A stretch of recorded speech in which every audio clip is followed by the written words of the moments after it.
कुपित हुआ हिरण्याक्ष और भयंकर क्रोध में गदा लेकर के रसातल की तरफ गया। देखा तो सच में नारद जी ने जो कहा वह बात सत्य हो रही है। शुकर रूपी एक देवता अपने दृष्टा में पृथ्वी को रख करके लेकर के आ रहा है। रुक जा अधम, रुक जा शुकर, रुक जा नीच अधम, बहुत शब्द कहे भगवान को, लेकिन भगवान अपने कार्य में लगे, रुके नहीं सज्जनों। कि नीति कहते सेठ जी स्वकार्यम साधे धीमान, व्यक्ति अपने कार्य को पहले सिद्ध करे, बाद में किसी से उलझे लड़ाई करे सज्जनों। इस प्रकार से भगवान ने जब उपाधत्ता वितावनिम, पृथ्वी को उसके स्थूल रूप में स्थापित कर दिया, तब भगवान कहते हाँ बता। सत्यम वयं भुवन गोचरा मृगाः युषमद्विधान मृगये ग्राम सिंहान।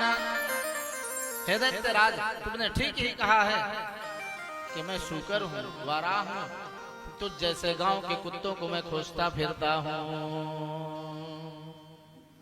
इस प्रकार से सज्जनों आज भगवान ने उसको जो ही कुत्ता कहा वो क्रोधित हो गया। भयंकर गदा युद्ध होने लगा।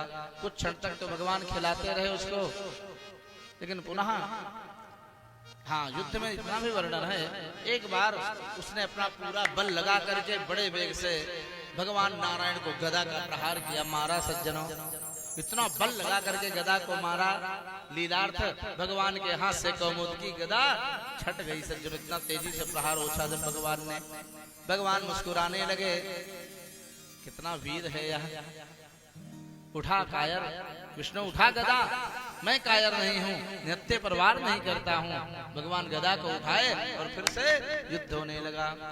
पुनः भगवान ने खेल ही खेल में करेण कर्ण मूले हन यथा त्वाष्ट्रम मरुतपति।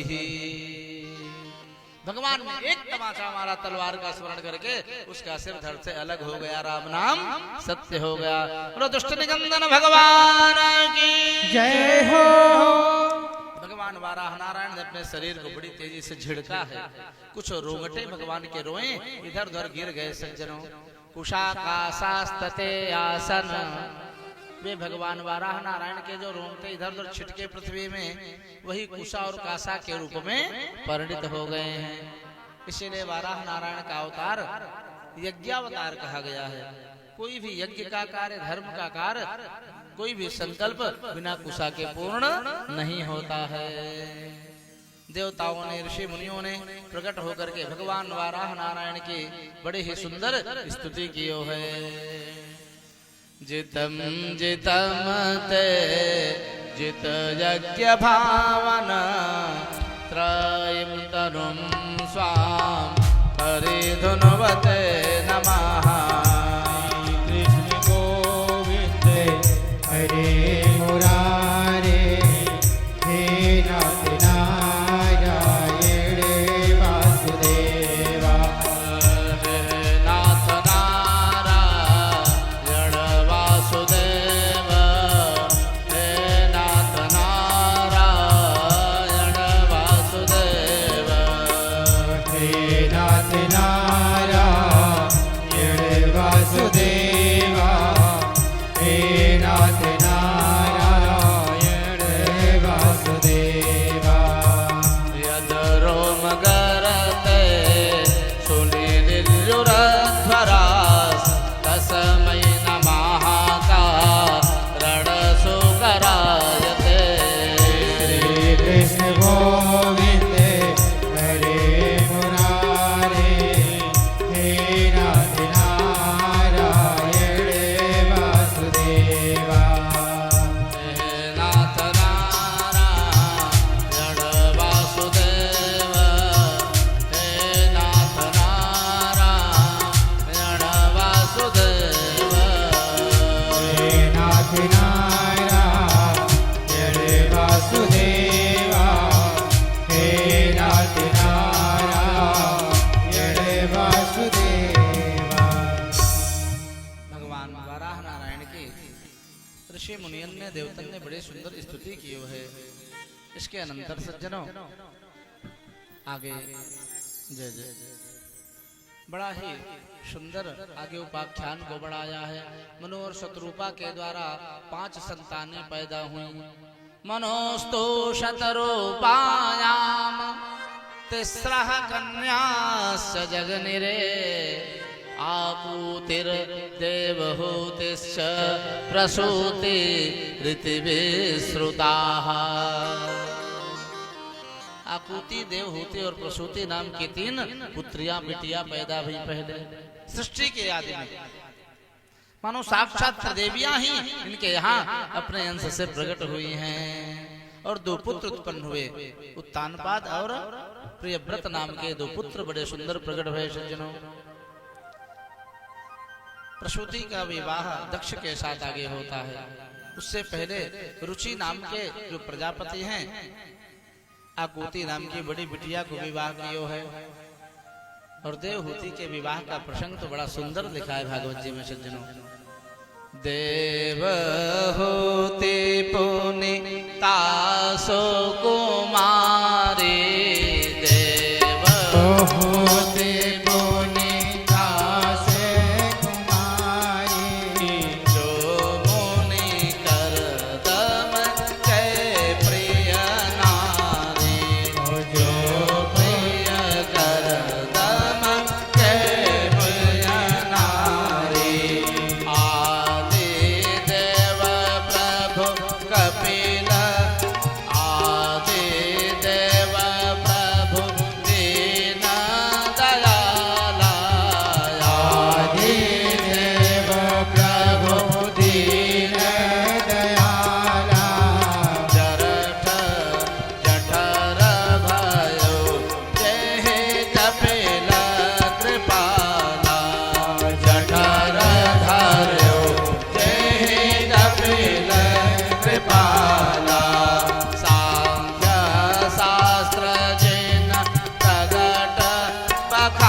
बाल्यावस्था में ये अपने सखियों के साथ पिता के महल के ऊपर अट्टालिकाओं में कंदुक क्रीड़ा कर रही, गेंद खेल रही हैं। विश्वावसु नाम का एक गंधर्व अपने विमान में बैठ करके उड़ते हुए जा रहा है।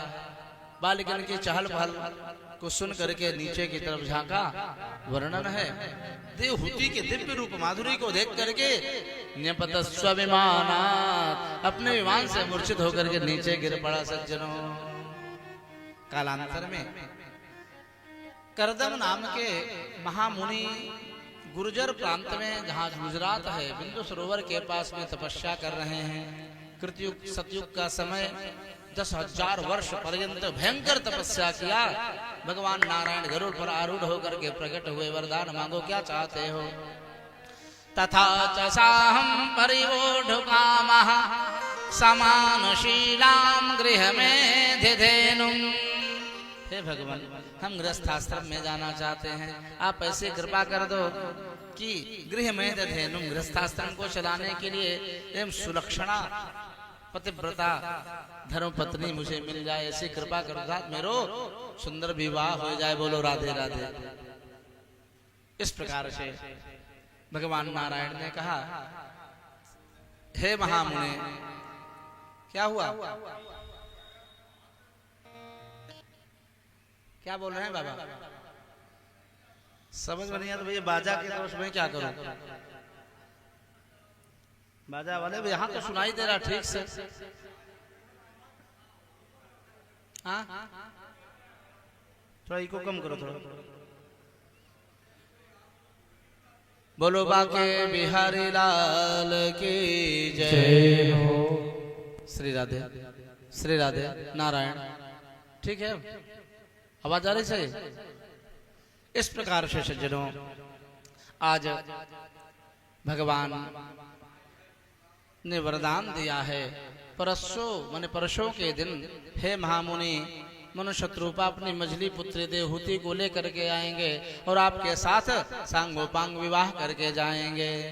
ये तो आपने वरदान मांगा, अब एक वरदान मैं आपको देता हूँ कि सहाहम श्वांस कलया त्वदवीर्येण महामुने, हम अपने दिव्य अंश के द्वारा आपके यहाँ पुत्र के रूप से प्रकट होएंगे। भगवान वरदान देके चले गए। परसों के दिन मनुष्य रूपा आए हैं और अपनी मझली पुत्री देवहूति को लेकर के आए। बड़े विधि विधान से महर्षि कर्दम के साथ विवाह कर दिया है। अनेक प्रकार के दहेज आदि दिया, ऋषि ने तो कुछ स्वीकार नहीं किया, सब बांट दिया प्रजाओं में सज्जनों। अब ये समाधि लगा के बैठ गए। महर्षि कर्दम योगी थे स्वभाव के, बहुत वर्ष बीत गए सज्जनों। समाधि की दिव्य स्थिति को प्राप्त होने के कारण बाह्य वृत्ति से ऊपर उठ गया इनका मन। कुछ खाते पीते हैं नहीं, समाधि में हैं। तो धर्म पत्नी देवहूति भी अपने पाते व्रत धर्म के कारण कुछ खाती पीती नहीं है, शरीर सूख गया। आश्रम की व्यवस्था देखती हैं। एक दिन महर्षि कर्दम का ध्यान टूटा। कर्दम जी ने देखा कि कोई एक बुढ़िया हमारे आश्रम में झाड़ू बुहारू कर रही है, वृक्षों का सिंचन कर रही है, चिड़ियन को चुंगाए रही है। कौन है ये, कहाँ से आई है? देवी तुम कौन हो, कहाँ से आई, तुम्हारा परिचय क्या है? पास में आई, हाथ जोड़ करके प्रार्थना करते, हे महामुने, हे स्वामिन, आप भगवत आनंद में इतना डूब गए कि भूल गए हैं कि मैं कौन हूँ। मैं आपकी धर्म पत्नी देवहूति हूँ। इस प्रकार से सज्जनों